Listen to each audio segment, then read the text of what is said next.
lançamentos para o Sujos 2007. Tatu Bolinha. Pandolfinho.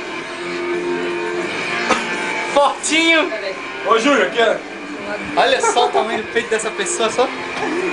Qual o seu nome? É de foder. Qual o seu nome? Não sei ainda, cara. Não tá decidido, é? Seu nome qual é mesmo? Meu nome é Sharon. Sharon? Sharon, você não tem peito? Já vou fazer, tá? Já vai fazer? É a Marilene, a menina do cabelo do peito peitudo. Tem cabeludo, cabelo peitudo e o soldado que é uma coisa medonha. Tá no escuro, não dá pra ver. Filma! Meu Deus do céu! Ele tem Louco, meu! sovaco no peito! Sem cerveja? Não vai tomar tua. Ah, peguei a cerveja que Eu vou de bermuda por baixo. te fuder, né? Mano, Olha, ai, que sexy, cara. Ai, que sexy, tá contrário. Isso aqui é na época que a minha mãe conheceu meu pai. O olho fica pra baixo.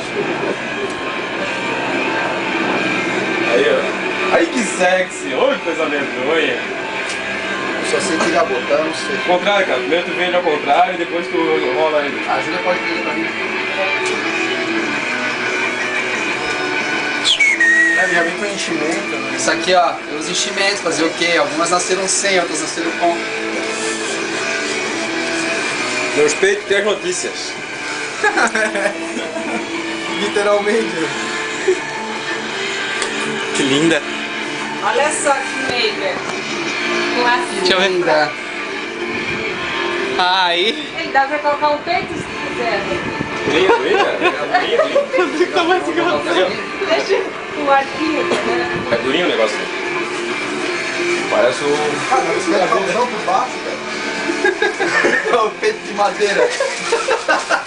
É durinho, durinho pra cacete. Pega meu peito, pega. Eu vou fazer 2 peitinhos pequenos. Na real, que eu faço um peitão. Tem que fazer um baita, pá. Só fazer pra direito. Oi. Ah, sei. Tem que fazer meu cabelo ainda, hein? E o jornal aí, Júlia? Meu cabelo, minha maquiagem. Tem lá embaixo. Nem tem cabelo. Não comprei muito não, cara. Não tô fazendo não.